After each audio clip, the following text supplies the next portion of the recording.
Benvenuti, viandanti delle storie antiche.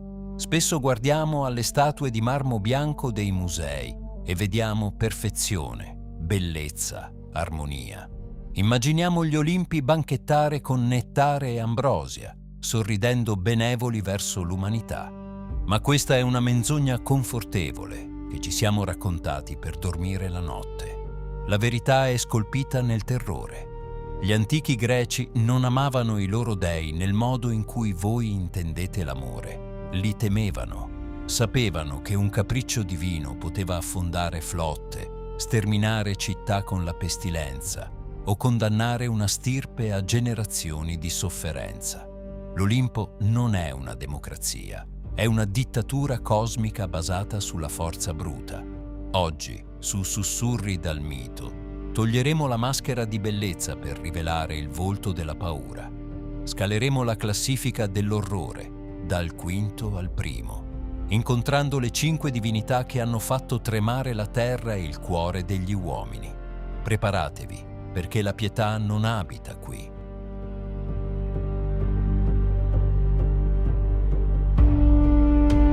Iniziamo la nostra discesa nell'abisso, scalando la montagna del terrore olimpico, partendo dal gradino più basso.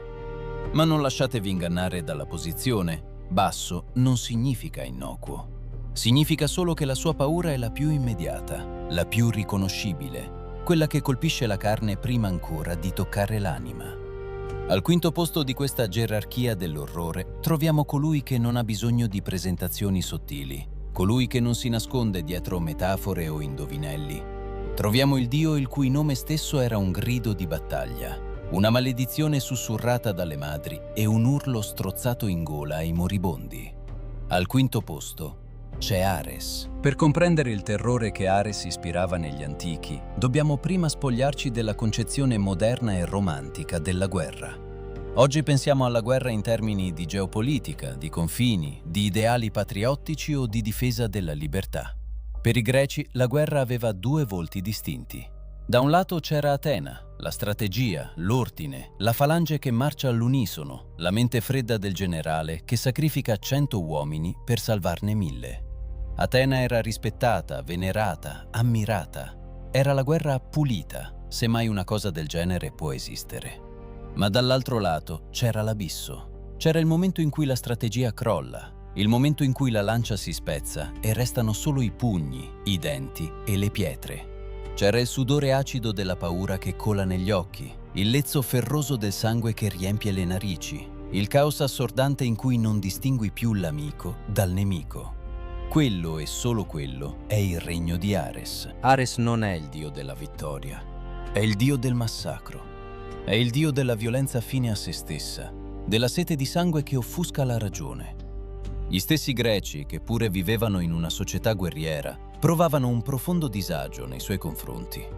A differenza degli altri dei olimpici, i suoi templi non sorgevano quasi mai nell'agora, nel cuore pulsante della civiltà e del commercio. No, i santuari di Ares venivano costruiti fuori dalle mura cittadine, come a dire: ti riconosciamo, sappiamo che esisti, ma ti preghiamo di restare là fuori, lontano dalle nostre case, lontano dai nostri figli.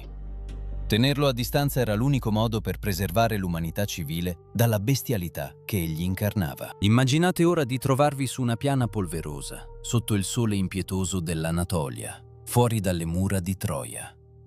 La terra trema. Non è un terremoto, è il passo di un dio. Quando Ares scende in campo non è mai solo. La sua è una processione di orrori incarnati. Alla sua destra cavalca Deimos, il terrore che paralizza, quello che ti gela le gambe e ti impedisce di fuggire, mentre la lama cala su di te. Alla sua sinistra c'è Phobos, la paura irrazionale, il panico che ti fa gettare lo scudo e correre urlando verso la tua stessa rovina. E dietro di loro Eris, la discordia, colei che gode nel vedere fratello uccidere fratello, e Enio, la distruttrice di città. Questa non è una famiglia divina, è l'anatomia di un incubo. Ares è il patriarca di questa follia. Il mito ci racconta che il suo aspetto fisico era terrificante. Un gigante di bronzo e carne, sporco di polvere e sangue rappreso, con occhi che bruciavano di una luce che non apparteneva a questo mondo. Non c'era nobiltà nel suo sguardo. solo una fame insaziabile. Si dice che Zeus stesso, suo padre, lo guardasse con disprezzo.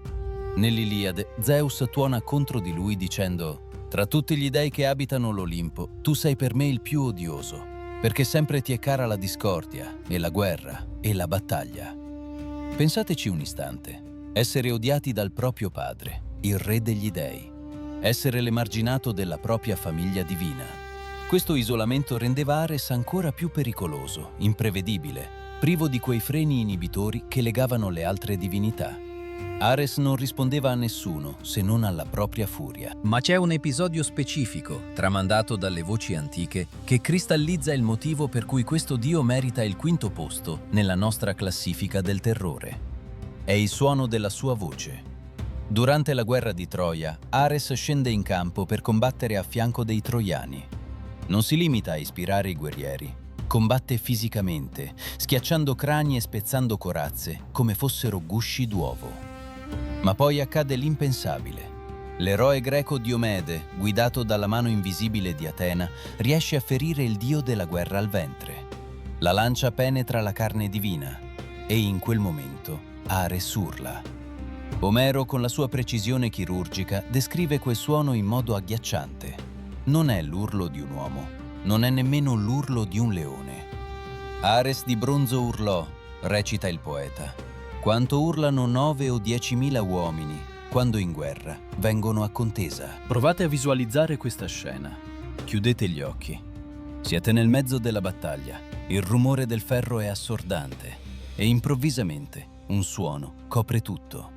Un suono che ha la potenza fisica di un'onda d'urto. L'urlo di 10.000 uomini compressi in una sola gola. Un suono tale da far scoppiare i timpani, da far cadere le armi dalle mani di entrambi gli eserciti. Greci e troiani per un istante smettono di combattere, tremanti di terrore puro. Perché in quell'urlo non c'è solo dolore, c'è la rabbia cosmica di un'entità che non accetta la propria vulnerabilità. È il suono dell'Apocalisse sonora. Ares fugge sull'Olimpo avvolto in una nube nera, lasciando dietro di sé un silenzio che è forse peggiore del rumore. Il silenzio di migliaia di uomini che si rendono conto di essere solo formiche sotto i piedi di mostri titanici. Eppure, il vero motivo per cui Ares è così temuto non risiede solo nella sua forza sovrumana o nel suo urlo devastante. Risiede nella sua natura psicologica. Ares è il dio della follia omicida. I greci avevano una parola per questo: lissa, la rabbia cieca. Ares è colui che ti entra nella testa quando vieni spinto oltre il limite. È quel momento in cui il soldato smette di difendere la propria patria e inizia a godere nell'uccidere. È il momento in cui l'uomo civile svanisce e resta solo la bestia predatrice. Ares è temuto perché rappresenta la perdita di controllo. È il dio che ti sussurra che la pietà è una debolezza, che la crudeltà è necessaria, che il dominio sul corpo dell'altro è l'unica vera legge dell'universo. C'è un aspetto del suo culto che spesso viene ignorato, ma che è fondamentale per capire la profondità di questa paura: il suo rapporto con Sparta. Sparta, la città guerriera per eccellenza, la polis che ha fatto della guerra la sua unica arte, venerava Ares come nessun altro. Ma anche loro, i guerrieri più feroci della storia, avevano paura di lui. A Sparta c'era un tempio dedicato ad Ares Segnalius, e dentro quel tempio la statua del dio non era libera. Era incatenata, legata con pesanti catene di bronzo al piedistallo. Le guide turistiche dell'antichità, come Pausania, ci dicono che gli spartani incatenavano Ares affinché la vittoria non volasse mai via dalla città. Una spiegazione poetica, politica. Ma guardando più a fondo, nel cuore oscuro del mito, emerge un'altra verità. Gli spartani, che conoscevano la guerra meglio di chiunque altro, sapevano che Ares era una forza volatile, instabile. Incatenarlo era un atto di contenimento magico. Temevano che, se lasciato libero, la sua furia si sarebbe potuta rivolgere contro la città stessa, portando alla guerra civile, al fratricidio, all'autodistruzione. Persino coloro che lo amavano lo temevano abbastanza da doverlo mettere in catene. Questo è il paradosso di Ares. È necessario per la vittoria, ma è letale per la società. È come il fuoco nucleare, potente, ma se sfugge al controllo, non lascia altro che cenere. Ares è anche il dio delle conseguenze fisiche della guerra. Non dobbiamo dimenticare che nei tempi antichi non esistevano antibiotici o anestesia. Una ferita in battaglia significava spesso una morte lenta, tra agonie indicibili, cancrena e febbre. Ares era il signore di quella carne lacerata. Era il dio delle amputazioni, delle viscere esposte, delle infezioni che consumano l'uomo dall'interno. Quando un greco pregava Ares, non lo faceva per chiedere gloria. Lo faceva per chiedere che il colpo fosse letale e immediato, o che non arrivasse affatto. Pregava per evitare la lunga, sporca agonia che Ares dispensava con tanta generosità. C'è un mito meno conosciuto, ambientato nelle terre selvagge della Tracia, la patria spirituale di Ares, una terra che i greci consideravano barbara e incivile. Si racconta che Ares avesse un figlio, Cicno, che costruiva un tempio al padre non con pietre o marmo, ma con le ossa e i teschi dei viandanti che uccideva e decapitava. Immaginate un tempio fatto di resti umani. Questo mito ci svela l'estetica di Ares. Per lui, l'uomo non è un fine, è materiale da costruzione. Le nostre ossa sono i mattoni del suo santuario. Non c'è rispetto per la vita, non c'è sacralità nel corpo umano. Per Ares, noi siamo solo sacche di sangue in attesa di essere aperte. E dove si trova Ares oggi? Potreste pensare che sia un dio morto, relegato nelle pagine polverose dei libri di mitologia. Ma vi sbagliate. Ares non è mai morto, perché la guerra non è mai finita. Ares è vivo ogni volta che un conflitto scoppia per futili motivi. È vivo nelle guerre civili dove i vicini di casa si massacrano a vicenda. È vivo nella rabbia stradale che trasforma un padre di famiglia in un assassino per un sorpasso azzardato. È vivo in ogni atto di violenza domestica, in ogni pestaggio, in ogni momento in cui la rabbia supera la ragione. Ares occupa solo il quinto posto della nostra classifica perché la sua paura, per quanto terribile, è comprensibile. È la paura del dolore fisico, della morte violenta. È una paura che possiamo vedere, toccare, quantificare. Una lancia nel petto è un orrore, sì, ma è un orrore finito. La morte che porta Ares è definitiva. Ma salendo la nostra scala, entrando nei regni superiori dell'Olimpo, scopriremo che ci sono destini peggiori della morte fisica. Scopriremo dei che non si limitano a distruggere il corpo, ma che possono smantellare la mente, perseguitare le generazioni e annientare l'anima stessa. Ares è il cane rabbioso che ti sbrana. Fa paura, sì, ma il cane rabbioso agisce per istinto, non pianifica, non cova rancore per decenni. Non ti sorride mentre ti distrugge la vita pezzo dopo pezzo. Per trovare quel tipo di male, quel tipo di terrore freddo e calcolato, dobbiamo lasciare i campi di battaglia lordi di sangue e salire verso i palazzi d'oro. Dobbiamo incontrare colei che siede sul trono accanto al re. Lasciamo il quinto posto con il rumore delle ossa spezzate ancora nelle orecchie e prepariamoci ad affrontare una paura diversa. Una paura che ha il volto di una madre, di una moglie, di una regina. Una paura che non dimentica mai. Il nostro viaggio nell'orrore è appena iniziato.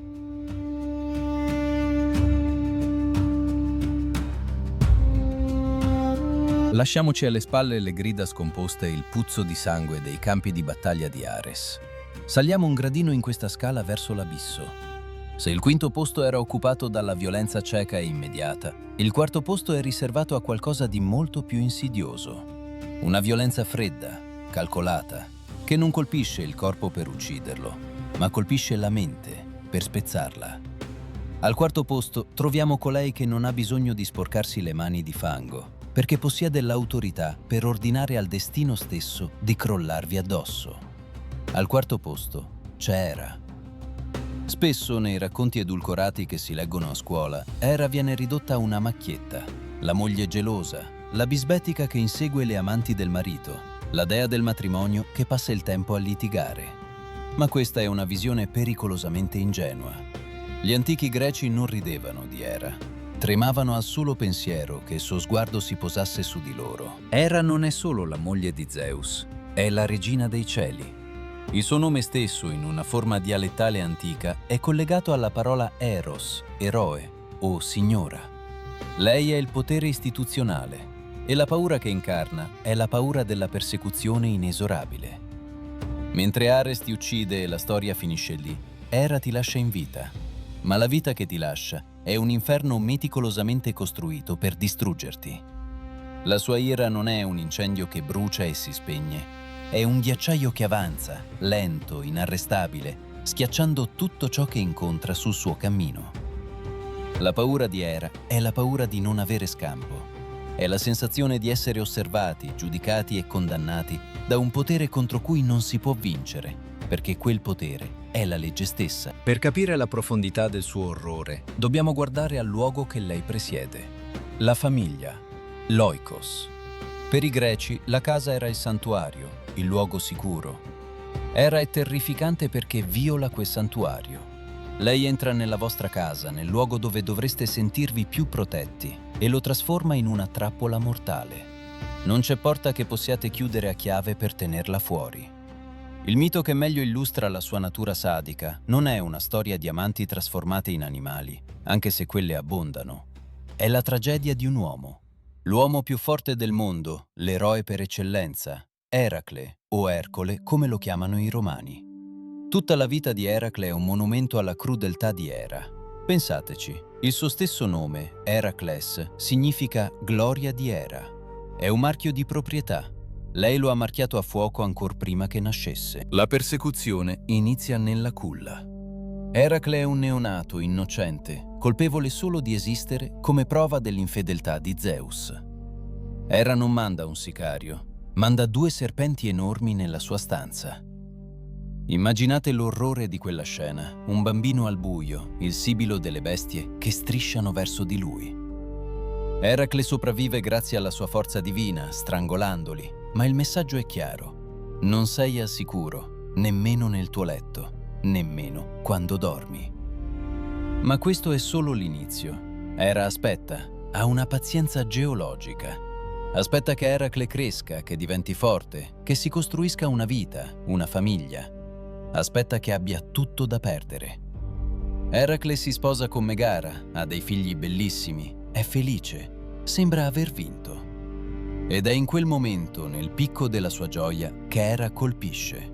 E non lo fa con un fulmine o con un mostro, lo fa con qualcosa di molto più terrificante, la follia. La dea invia Lissa, la follia personificata, a possedere la mente dell'eroe. Non è una possessione da film horror con teste che ruotano. È un'allucinazione psicotica perfetta. Eracle vede la realtà distorta. Guarda i suoi figli che giocano, ma ai suoi occhi non sono i suoi figli. Sono i figli di Euristeo, il suo nemico.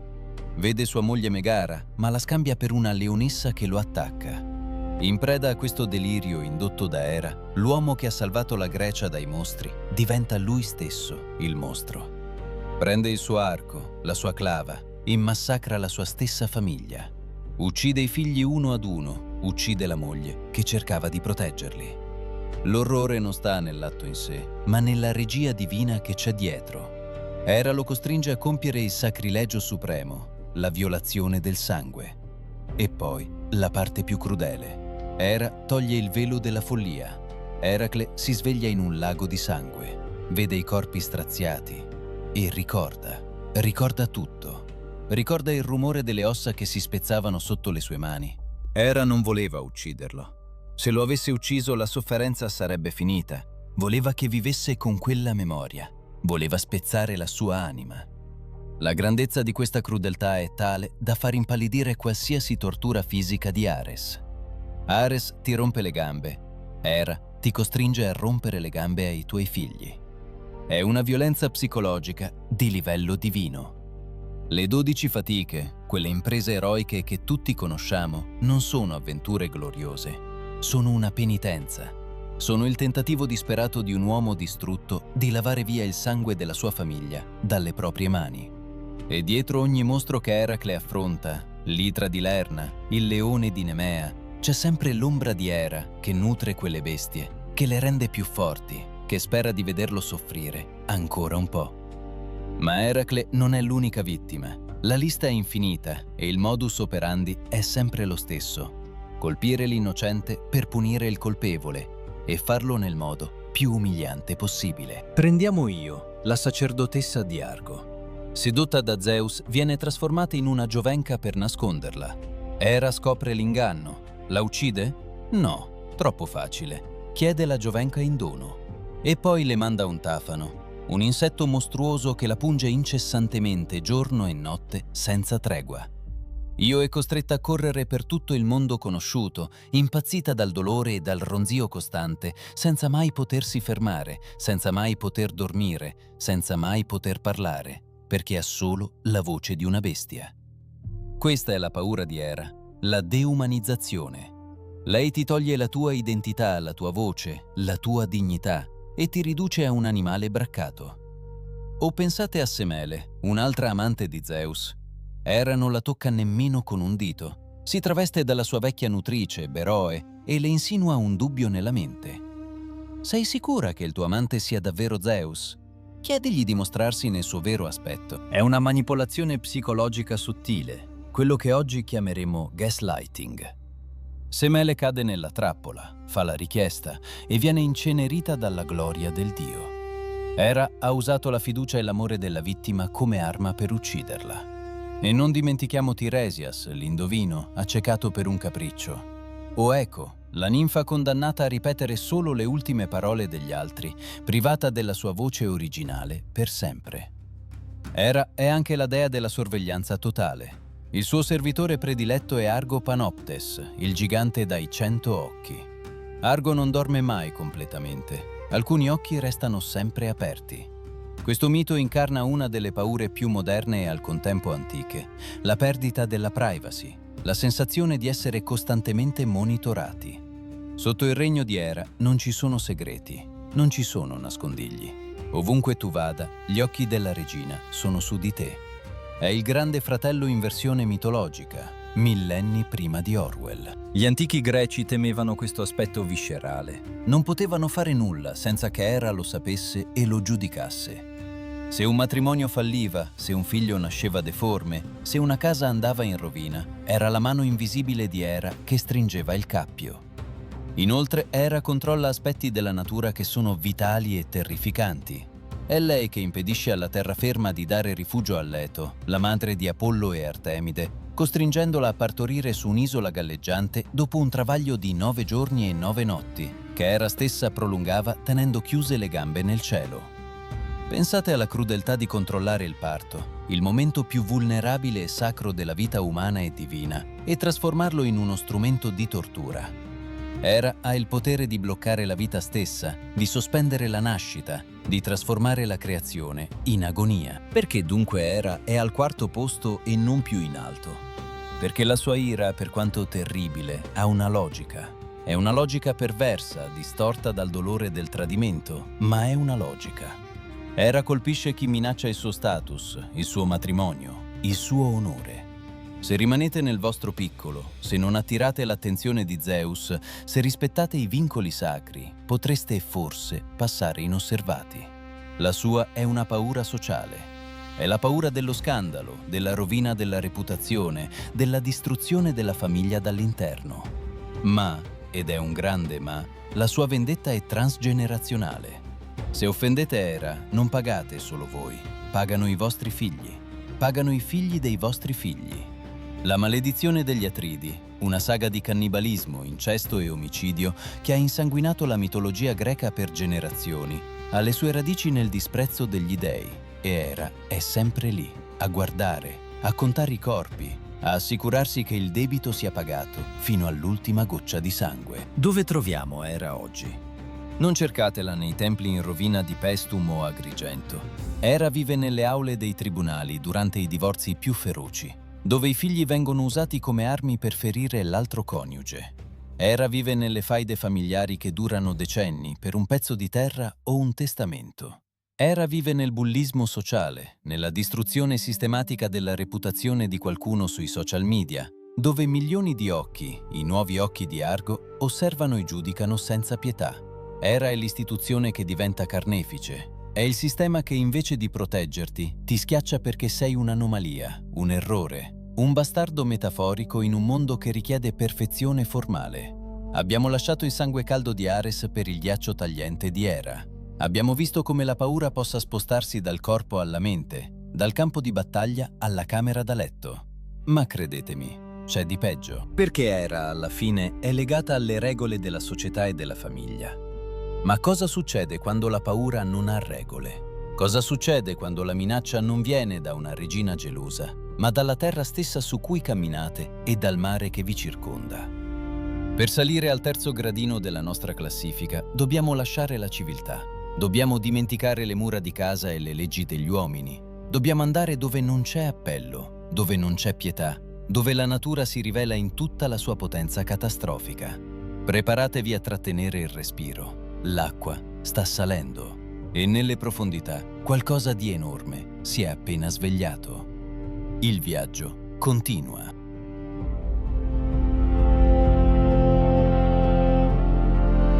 Abbiamo visto la violenza fisica di Ares che spezza le ossa. Abbiamo sentito il fiato sul collo di Hera che distrugge la mente e la famiglia. Ma in entrambi i casi c'era una logica umana, per quanto perversa. La rabbia del guerriero, la gelosia della moglie. C'era un volto da guardare, un nemico con cui provare a negoziare. Ma salendo al terzo gradino della nostra scala del terrore, lasciamo il mondo degli uomini. Lasciamo la terraferma. Lasciamo la sicurezza delle leggi e delle mura. Entriamo in un regno dove l'uomo non è il benvenuto, dove non può respirare, dove non può vivere. Al terzo posto c'è colui che detiene il potere sulla maggior parte della superficie del mondo e su tutto ciò che si nasconde sotto di essa. Al terzo posto c'è Poseidone. Dimenticate le rappresentazioni rinascimentali di un vecchio signore con la barba che cavalca delfini o le versioni da cartone animato. Il Poseidone dei Greci era un mostro di umore.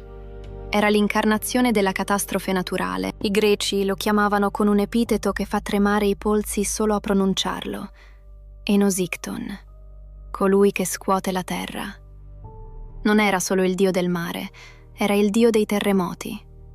Immaginate di vivere in una casa di pietra, sicuri, e improvvisamente il pavimento sotto i vostri piedi si apre. I muri crollano. Non c'è nemico da combattere. Non c'è strategia che tenga. C'è solo la terra che decide di inghiottirvi. Questa è la paura di Poseidone, la totale, assoluta impotenza di fronte alla natura scatenata. Per un popolo di marinai come i greci, il mare non era una spiaggia per le vacanze. Era un cimitero liquido. Era l'abisso. Ogni volta che una nave lasciava il porto, i marinai sapevano che stavano entrando nel dominio di un dio bipolare. Un momento prima, Poseidone poteva garantire pesca abbondante e venti favorevoli. Un attimo dopo, per un capriccio, poteva scatenare una tempesta capace di spezzare la chiglia come un ramoscello secco. La paura di Poseidone è la paura dell'instabilità. È la paura di non avere terra sotto i piedi. È la paura di affogare nel buio, dove nessuno sentirà le tue urla, perché l'acqua ti riempie i polmoni. Il mito che definisce questo terrore non è una singola battaglia, ma un'odissea di sofferenza. Parliamo naturalmente di Odisseo. Spesso leggiamo l'Odissea come un romanzo d'avventura, ma provate a leggerla come un survival horror. Un uomo offende Poseidone accecando suo figlio, il ciclope Polifemo. Polifemo prega il padre sulle rive del mare. Fai che Odisseo non torni mai a casa, o se deve tornare che torni tardi, male, avendo perduto tutti i compagni. Poseidone ascolta. E la sua vendetta non è un colpo di fulmine rapido come quello di Zeus. È una tortura che dura 10 anni. 10 anni in balia delle onde.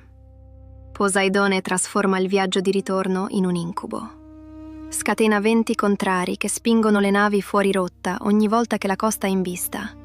Crea mostri marini. Scilla, che afferra 6 uomini alla volta e li divora vivi, mentre urlano il nome del loro capitano. Cariddi, il vortice che inghiotte l'intero oceano e lo risputa fuori.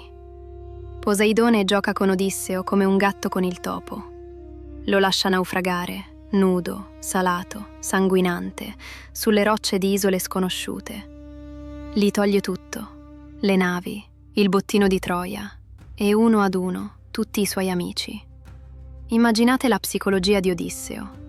Ogni volta che vede una nuvola all'orizzonte, sa che lui è lì.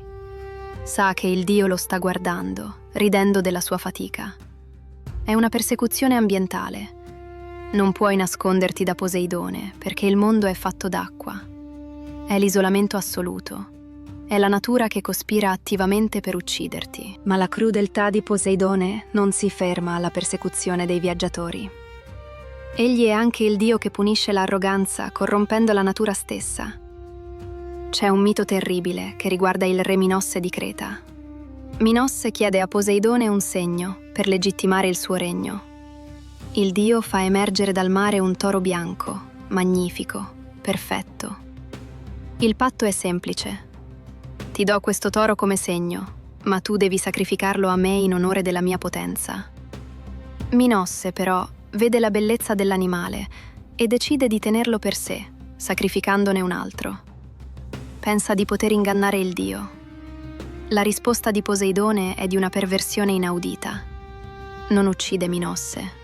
Non distrugge il suo palazzo con un terremoto, anche se potrebbe. No. Fa in modo che Pasifae, la moglie di Minosse, si innamori follemente del toro. Non è un amore metaforico. È un desiderio carnale, bestiale, imposto divinamente. Pasifae impazzisce di lussuria per l'animale, al punto da farsi costruire una vacca di legno da dedalo per potersi accoppiare con la bestia. Da questa unione contro natura nasce il Minotauro, un mostro, un abominio metà uomo e metà toro che si nutre di carne umana. Poseidone ha trasformato la stirpe reale in una galleria degli orrori. Ha costretto una regina a diventare bestia e ha condannato il re a nascondere la vergogna della sua famiglia in un labirinto sotterraneo. Questa è la paura di Poseidone, la corruzione biologica. Lui può prendere i vostri desideri e storcerli fino a renderli mostruosi. Può generare mostri dal ventre delle vostre mogli. È un dio che non rispetta i confini tra le specie, tra l'uomo e l'animale. E non dimentichiamo Medusa. Prima di essere un mostro con i capelli di serpente, Medusa era una bellissima sacerdotessa nel tempio di Atena. Poseidone la desiderava. La inseguì fin dentro il tempio sacro. E lì, sull'altare della Dea Vergine, la violò. Poseidone non si ferma davanti al sacro. Non rispetta i santuari degli altri dei. È come uno tsunami che entra in una chiesa. L'acqua non si ferma davanti all'altare, lo travolge. Medusa fu punita da Atena per la profanazione, una crudeltà tipica di Era o Atena, ma la causa scatenante fu la lussuria inarrestabile di Poseidone. Lui prende ciò che vuole, con la forza bruta di un maremoto, lasciando dietro di sé rovine e vite distrutte, senza mai guardarsi indietro. C'è un altro aspetto del terrore che Poseidone ispira, legato alla sua natura sismica. I greci credevano che la terra galleggiasse sull'oceano come un disco di legno.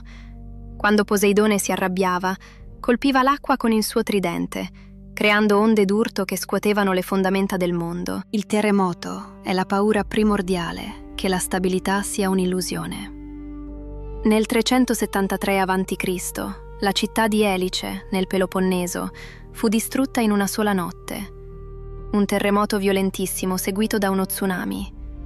La città intera sprofondò nel mare. Migliaia di persone morirono nel sonno o annegate. Per secoli i marinai dicevano di poter vedere le rovine sommerse di Elice sotto l'acqua limpida, con le statue di Poseidone ancora in piedi sul fondo, a testimonianza di chi fosse il vero padrone. Non fu una guerra, non fu una pestilenza, fu un atto di cancellazione geografica. Poseidone può ridisegnare la mappa del mondo a suo piacimento. E poi ci sono i cavalli. Poseidone è il signore dei cavalli, Hippios. Ma non pensate ai cavalli da dressage, pensate a una mandria selvaggia, occhi spalancati, zoccoli che tuonano, una massa di muscoli e panico che travolge tutto. Il cavallo per gli antichi rappresentava la forza bruta non meccanizzata. Poseidone è l'energia cinetica incontrollabile. È la forza che ti schiaccia se ti trovi sulla sua strada. Perché Poseidone è al terzo posto? Perché la sua violenza è su scala massiccia. Ares uccide uomini. Era distrugge famiglie. Poseidone cancella civiltà. La fine dell'età del bronzo, il crollo dei palazzi minoici, le leggende di Atlantide, tutto riporta a lui. Atlantide, la civiltà perfetta, affondata in un giorno e una notte di sventura perché aveva smesso di onorare gli dei. E chi ha mandato l'onda? Poseidone. La sua paura è la paura dell'apocalisse ecologica. Dove troviamo Poseidone oggi? Poseidone è vivo nelle immagini sfocate dei telegiornali che mostrano l'acqua nera scavalcare le dighe in Giappone nel 2011. È vivo nell'uragano Katrina che sommerge New Orleans. È vivo nello scioglimento dei ghiacciai, che minaccia di alzare il livello del mare e inghiottire le nostre città costiere, proprio come fece con Elice. Ogni volta che costruiamo case antisismiche, stiamo pagando un tributo di paura a Poseidone. Ogni volta che guardiamo il mare in tempesta e sentiamo quel senso di vertigine e piccolezza, stiamo pregando lui. Poseidone ci ricorda che siamo ospiti su questo pianeta, non padroni. Ci ricorda che le nostre tecnologie, le nostre navi d'acciaio, i nostri grattacieli, sono solo giocattoli che lui può spezzare quando vuole. Abbiamo affrontato la violenza umana, abbiamo affrontato la persecuzione divina, ora abbiamo affrontato la furia degli elementi. Ma c'è una paura ancora più profonda. Una paura che non riguarda il come moriremo, in guerra, per dolore o annegati, ma riguarda ciò che accade dopo. C'è un Dio che non urla come Ares, che non trama come Era, che non scuote la terra come Poseidone. Un Dio che sta in silenzio, un Dio che aspetta, un Dio che non ha bisogno di venirvi a cercare, perché sa che prima o poi sarete voi ad andare da Lui. Lasciamo il mare in tempesta e scendiamo dove il sole non batte mai. Prepariamoci a incontrare il padrone di casa che non rilascia mai i suoi ospiti. Il numero 2 ci attende nell'ombra e con lui il silenzio eterno.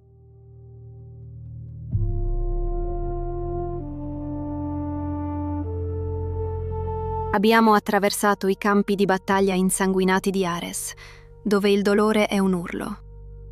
Abbiamo camminato nei corridoi infidi di Era, dove la persecuzione distrugge la mente. Abbiamo navigato nelle acque tempestose di Poseidone, dove la natura ci ricorda la nostra insignificanza. In tutti questi casi c'era rumore, c'era movimento, c'era una lotta. Contro Ares puoi combattere, anche se perderai. Contro Era puoi provare a scappare o a nasconderti. Contro Poseidone puoi pregare che la tempesta passi. Ma ora, salendo al secondo gradino, entriamo in un regno dove non c'è lotta, perché l'esito è già scritto. Entriamo in un luogo dove non c'è rumore, se non il fruscio di anime che hanno dimenticato il proprio nome. Al secondo posto c'è colui che non ha bisogno di inseguirvi, perché sa che, alla fine di ogni strada, tutte le strade portano a lui. Al secondo posto c'è Ade. Prima di pronunciare il suo nome, gli antichi greci esitavano. Spesso, per paura di evocarlo, usavano eufemismi. Lo chiamavano Pluton, il ricco, o Clymenus, il rinomato. Perché il ricco? Perché sottoterra si trovano due cose: i metalli preziosi, l'oro, le gemme e i corpi di tutti coloro che sono mai vissuti. Ade possiede la maggioranza dell'umanità. È il latifondista supremo. La cultura pop moderna, influenzata dal cristianesimo, ha fatto un torto enorme ad Ade. Lo dipingono spesso come un Satana greco, un diavolo con le corna, circondato da fiamme, che gode nel torturare i dannati. Dimenticate tutto questo. Quella è una caricatura. La verità è molto più spaventosa. Ade non è cattivo. Ade non è malvagio. Ade è inevitabile. La paura che Ade incarna non è la paura del dolore fisico, quello è Ares, o della sfortuna, quello è Poseidone. È la paura dell'oblio. È la paura che tutto ciò che siamo, i nostri ricordi, i nostri amori, le nostre fatiche, svanisca in una nebbia grigia e indifferente. È la paura del nulla. Il suo regno, l'oltretomba, non è l'inferno dantesco pieno di diavoli che ti punzecchiano. È, per la maggior parte delle anime, la piana degli asfodeli. Immaginate un campo infinito, avvolto in una nebbia perenne, dove non sorge mai il sole e non soffia mai il vento. Lì vagano le ombre. Non soffrono, ma non gioiscono. Non ricordano. Sono gusci vuoti. Questa è la vera tortura di Ade, la cancellazione dell'identità. Per entrare nel suo regno, Bisogna bere le acque del fiume Lete, il fiume della dimenticanza. Appena l'acqua tocca le labbra, la vita terrena svanisce. La madre dimentica il figlio, l'amante dimentica l'amata, l'eroe dimentica la gloria. Ade presiede a questa cancellazione burocratica dell'individuo.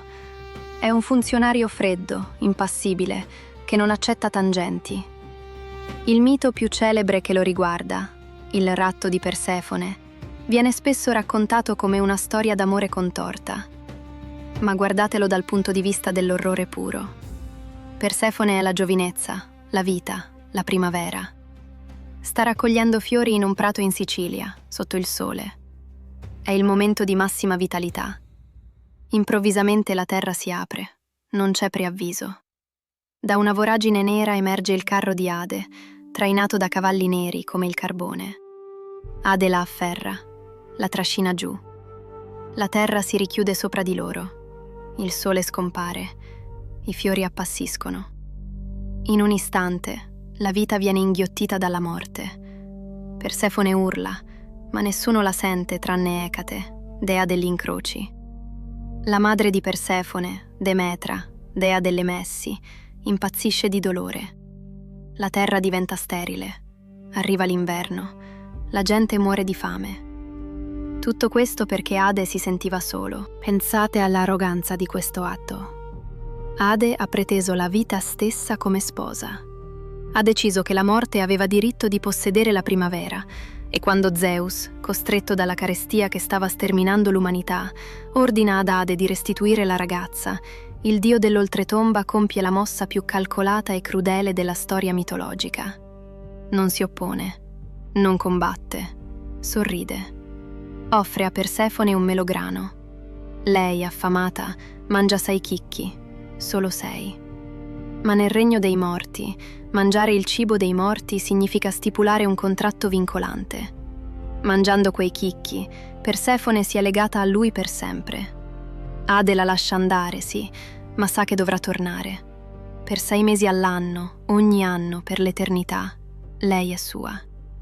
Questo mito ci insegna che non si può mai scappare completamente dalla morte. Anche quando sembra che la vita abbia vinto, la primavera, l'inverno è sempre in agguato. Ade ha pazienza, aspetterà il ritorno della sua sposa, così come aspetta ognuno di noi. Ma c'è un altro mito che mostra il volto imperscrutabile di questo dio. La storia di Orfeo ed Euridice. Orfeo, il più grande musicista mai vissuto, scende vivo nell'Ade per riprendersi la sua amata, morta per il morso di un serpente. La sua musica è così commovente che ferma le torture dei dannati. Sisifo si siede sul suo masso, Tantalo smette di aver fame. Persino le furie piangono. Orfeo arriva davanti al trono di Ade e Persefone. Canta il suo dolore. E per la prima e unica volta nella storia del cosmo, il cuore di ghiaccio di Ade si scioglie. O almeno così sembra. Ade concede a Orfeo di riportare Euridice nel mondo dei vivi, ma pone una condizione. Una sola, semplice condizione. Non voltarti a guardarla finché non sarai uscito alla luce del sole. Perché questa condizione? È un test di fiducia? È un gioco sadico? Ade sa come funziona la mente umana. Sa che l'amore porta con sé l'ansia, il dubbio. Sa che Orfeo, proprio perché ama così tanto, avrà paura che Euridice non sia lì dietro di lui. E infatti, a pochi passi dall'uscita, quando vede già la luce del giorno, Orfeo cede. Si volta, vede Euridice per un istante.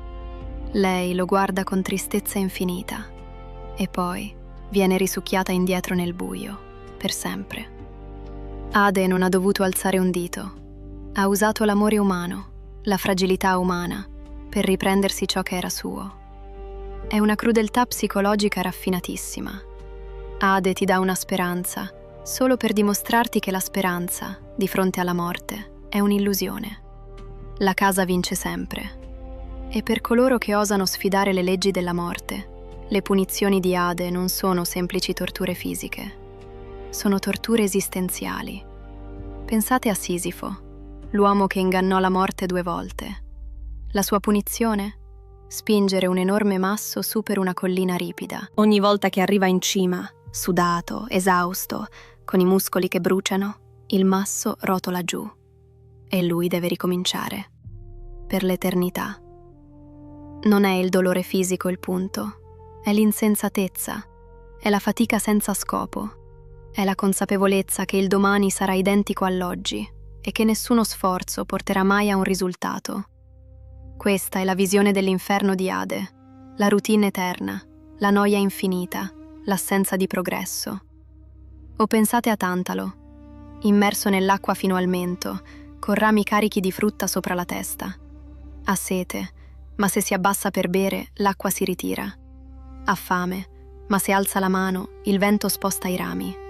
È la tortura del desiderio insoddisfatto. È avere ciò che vuoi a portata di mano, ma non poterlo mai afferrare. Ade progetta punizioni su misura per l'anima del peccatore. Sono specchi che riflettono i nostri difetti per l'eternità. Un altro aspetto terrificante di Ade è la sua invisibilità. Possiede un elmo magico, forgiato dai ciclopi, che rende chi lo indossa completamente invisibile, anche agli occhi degli altri dei. Durante la titanomachia, la guerra tra dei e titani, fu Ade a entrare nel campo nemico non visto e a distruggere le loro armi. Questa invisibilità è metaforica. La morte è invisibile. Non la vediamo arrivare. Non ha forma, non ha colore. È una presenza che cammina accanto a noi ogni giorno, silenziosa, con l'elmo calato sul volto. Spesso pensiamo che la morte sia un evento rumoroso, violento, ma la maggior parte delle volte la morte è un soffio che si spegne nel sonno. È un cuore che smette di battere senza preavviso. È Ade che passa e spegne la candela. Perché Ade è al secondo posto? Perché a differenza di Poseidone o Ares non c'è scampo. Potete evitare la guerra vivendo in pace. Potete evitare il mare vivendo in montagna. Ma non potete evitare di morire. Ade è l'unica certezza della vostra vita. Dal momento in cui nascete, state camminando verso il suo trono. Ogni respiro che fate è un passo che vi avvicina a lui. Lui non ha fretta. Non ha bisogno di scatenare terremoti per prendervi. Ha il tempo dalla sua parte. Il ricco sa che, alla fine, avrà tutto. Dove troviamo Ade oggi? Lo troviamo nel silenzio assordante di una casa vuota dopo un funerale. Lo troviamo nei reparti di terapia intensiva, dove macchine bip bip tengono in vita corpi mentre l'anima è già sulla soglia. Lo troviamo nell'Alzheimer, che è il fiume lete che scorre nel mondo dei vivi, cancellando i ricordi e lasciando solo gusci vuoti. Lo troviamo nella burocrazia impersonale che gestisce le nostre vite e le nostre morti, trasformando le persone in numeri, in statistiche, in file di archivio. Ade è la paura di non aver lasciato un segno, la paura di essere dimenticati dopo 2 generazioni, la paura che tutto ciò che abbiamo fatto sia stato vano, come il masso di Sisifo. Eppure c'è un motivo per cui non è al primo posto. Ade è temuto, sì, ma è anche giusto. Nel suo regno, re e schiavi sono uguali. Alessandro Magno e il suo ultimo servitore sono entrambi ombre. La morte è la grande livellatrice. C'è una certa pace in questa inevitabilità. Ade non è capriccioso, segue le regole. Se il filo della vita è tagliato, si scende. Non ci sono eccezioni, ma non ci sono nemmeno favoritismi. Per trovare la paura suprema, il terrore assoluto che fa tremare le ginocchia non solo agli uomini, ma agli dei stessi, dobbiamo lasciare l'ombra. Dobbiamo tornare alla luce. Ma non è una luce calda e accogliente, è una luce accecante, distruttiva. Al primo posto non c'è la morte. Al primo posto c'è il potere. Un potere che non risponde a nessuno. Un potere che può cancellare l'universo per un capriccio. Un potere che ha inghiottito la sua stessa moglie, che ha incenerito i suoi amanti, che ha inchiodato i suoi benefattori alla roccia per millenni. Nasciamo il silenzio di tomba di Ade. Alziamo gli occhi al cielo, dove le nubi si stanno addensando e l'aria odora di ozono bruciato. Il re sta arrivando, e quando il re arriva, nessuno è al sicuro, nemmeno la sua stessa famiglia. Preparatevi a incontrare colui che siede sul trono più alto, colui che detiene il fulmine, il numero 1.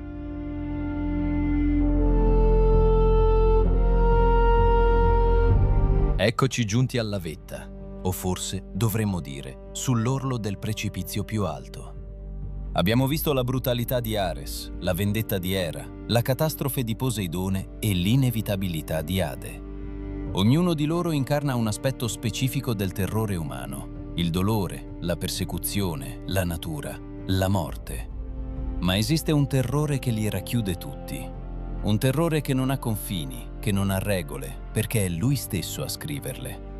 Al primo posto non c'è un mostro nascosto nell'ombra, al primo posto c'è la luce. Una luce così intensa, così violenta, da non lasciare scampo. Al primo posto c'è il re, il padre, il giudice, l'esecutore.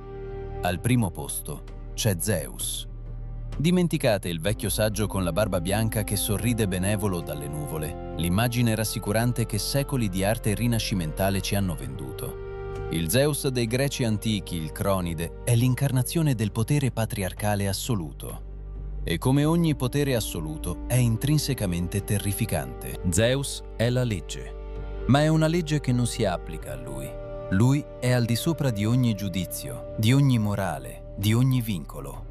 La paura di Zeus è la paura dell'arbitrio. È sapere che la vostra vita, la vostra città, la vostra intera civiltà possono essere cancellate in un istante solo perché il re si è svegliato di cattivo umore. Non serve aver commesso un crimine, basta essere nel posto sbagliato, o essere troppo belli, o troppo intelligenti, o semplicemente di troppo. Per capire perché è il numero 1, guardiamo la sua arma. Non una spada, non un tridente, non un elmo. Il folgore. Il fulmine di Zeus non è una scintilla statica, è un'arma di distruzione di massa forgiata dai ciclopi nelle fornaci dell'Etna. È un missile balistico intercontinentale dell'antichità. Colpisce a velocità della luce, con una precisione chirurgica e una potenza devastante. Non lascia feriti, lascia cenere. Quando Zeus scende in guerra, non combatte, cancella. Durante la Titanomachia, la guerra contro i Titani, suo padre Crono e i suoi zii, Zeus non si limitò a sconfiggerli. Scatenò una tempesta di fuoco elettrico così violenta da far bollire gli oceani e fondere le montagne. Esiodo ci racconta che il calore fu tale da raggiungere il caos stesso, ai confini dell'universo. Zeus è l'unico dio capace di minacciare l'esistenza stessa del cosmo. Ma la sua violenza fisica non è la parte peggiore. La parte peggiore è la sua paranoia politica. Zeus è un usurpatore. Ha preso il trono uccidendo o esiliando suo padre Crono, che a sua volta aveva evirato suo padre Urano. Zeus sa che il potere si prende col sangue e si perde col sangue. Vive nell'eterna paura che qualcuno gli faccia ciò che lui ha fatto a suo padre. Questa paranoia lo rende spietato, persino contro coloro che ama. Il mito di Metis è l'esempio perfetto della sua natura di cannibale politico. Metis, la dea della prudenza e della saggezza, fu la prima moglie di Zeus. Fu lei ad aiutarlo a sconfiggere Crono, dandogli la pozione che fece rigurgitare i suoi fratelli. Senza Metis, Zeus non sarebbe nulla. Ma un oracolo predisse che Metis avrebbe partorito un figlio più potente del padre. Cosa fece Zeus? Non la ripudiò, non la esiliò, la ingannò. La convinse a trasformarsi in una goccia d'acqua o in una mosca, in un gioco di metamorfosi, e poi la inghiottì. Zeus mangiò sua moglie. La divorò viva per assorbire la sua saggezza e soprattutto per impedire che nascesse un rivale. Pensate all'orrore di questo atto. Il re degli dei ha fondato il suo regno sul cannibalismo coniugale. Atena nacque poi dalla testa di Zeus, ma Metis rimase per sempre prigioniera nelle viscere del dio, una voce soffocata nel suo stomaco. Questa è la paura di Zeus, l'assimilazione totale. Se sei utile ti usa, se sei pericoloso ti ingloba. Non c'è via di uscita. Ma se volete vedere la crudeltà pura, il sadismo raffinato di un tiranno che vuole dare un esempio, dobbiamo guardare al Caucaso. Dobbiamo guardare a Prometeo. Prometeo era un titano che amava l'umanità. Ci diede il fuoco, la tecnica, la speranza. Ci permise di non vivere come bestie al freddo. Per questo crimine di compassione, Zeus ideò una punizione che fa impallidire quelle di Ade. Fece incatenare Prometeo a una rupe, ai confini del mondo, esposto al sole cocente e al gelo notturno. E ogni giorno mandava la sua aquila reale, simbolo del suo potere, a mangiargli il fegato. Ogni singolo giorno. E poiché Prometeo era immortale, il fegato ricresceva ogni notte. Zeus ha creato un ciclo eterno di chirurgia senza anestesia. Non voleva uccidere Prometeo, voleva che soffrisse. Voleva che ogni uomo, alzando gli occhi al cielo, sapesse: questo è ciò che accade a chi sfida l'ordine costituito. Prometeo è il martire della libertà e Zeus è il carceriere cosmico. È il dittatore che tortura i dissidenti in pubblica piazza per terrorizzare la popolazione. Non c'è pietà in Zeus, c'è solo hubris divina, l'arroganza di chi sa di non poter essere toccato. E l'umanità? Cosa siamo noi per lui? Siamo formiche, fastidiose, rumorose, sacrificabili. Quando gli uomini dell'età del bronzo divennero troppo arroganti e smisero di fare sacrifici, Zeus non mandò profeti per avvertirli, non mandò piaghe per correggerli, mandò il diluvio universale. Zeus decise di cancellare la specie umana, aprì le cateratte del cielo, sommersa la terra, uomini, donne, bambini, animali, tutti annegati nel fango. Solo Deucalione e Pirra si salvarono, perché avvertiti da Prometeo, non da Zeus. Zeus è capace di genocidio. Per lui resettare il mondo è come per noi cancellare una lavagna.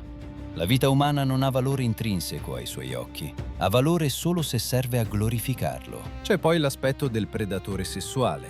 I miti sono pieni delle amanti di Zeus: Europa, Io, Callisto, Danae, Leda, Ganimede. La lista è infinita. Spesso vengono raccontate come storie d'amore o di seduzione, ma guardatele bene. Zeus si trasforma, diventa toro, cigno, pioggia d'oro, aquila, satiro. Inganna, si intrufola, prende ciò che vuole con la forza o con l'astuzia. Non accetta un no. La sua lussuria è una forza della natura. Le conseguenze di questi incontri sono sempre disastrose per le vittime. Era le perseguita, come abbiamo visto, vengono trasformate in mostri o in costellazioni, le loro vite umane vengono distrutte. Ma Zeus torna sull'Olimpo, intatto, pronto per la prossima conquista. Lui è il patriarca che abusa del suo potere, è il Seo che non può essere denunciato, è il re che esercita lo ius prime noctis su scala cosmica.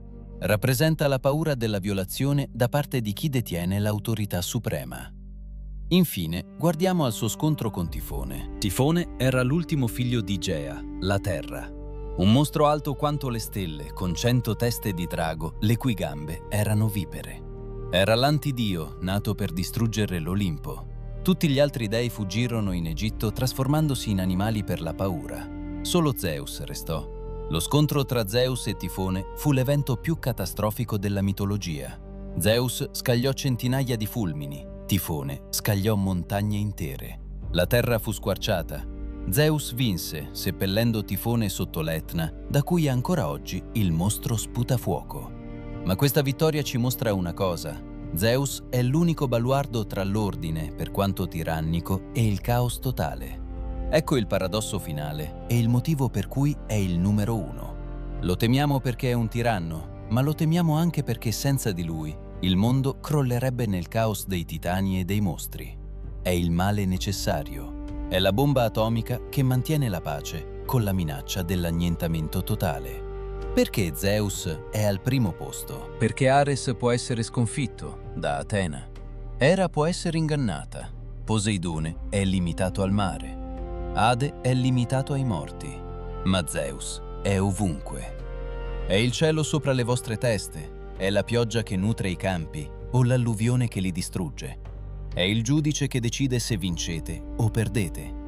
Nessuno, nemmeno gli altri dei, osa sfidarlo apertamente. Nell'Iliade c'è una scena in cui Zeus si rivolge a tutti gli altri dei e dice: «Provate pure, dei, a calare dal cielo una catena d'oro e attaccatevi tutti, dei e dee, ma non riuscirete a trascinare giù Zeus, il sommo consigliere, neppure se vi affannaste moltissimo. Ma se io volessi sul serio tirarvi, vi tirerei su insieme alla terra stessa e al mare». Questa è la misura del suo potere. Lui, da solo, è più forte di tutti gli altri messi insieme. Dove troviamo Zeus oggi? Zeus è l'archetipo del potere assoluto. Lo vediamo nei dittatori che riscrivono la Costituzione per restare al potere a vita, lo vediamo nella minaccia nucleare, il moderno fulmine capace di cancellare la civiltà in pochi minuti. Lo vediamo in ogni struttura gerarchica dove il capo ha sempre ragione, anche quando ha torto. Lo vediamo nella force majeure, negli atti di Dio che le assicurazioni non coprono. Zeus è la consapevolezza che non importa quanto siamo bravi, giusti o forti, c'è sempre qualcosa sopra di noi che può schiacciarci senza nemmeno accorgersene. Siamo arrivati alla fine della scalata, abbiamo visto il sangue, la follia, l'acqua, il buio e infine il fuoco del cielo. Questi sono i 5 volti della paura antica. Non sono mostri sotto il letto. Sono specchi delle nostre ansie più profonde, proiettate su scala cosmica. Gli antichi greci non costruivano templi per amore, li costruivano per sopravvivere.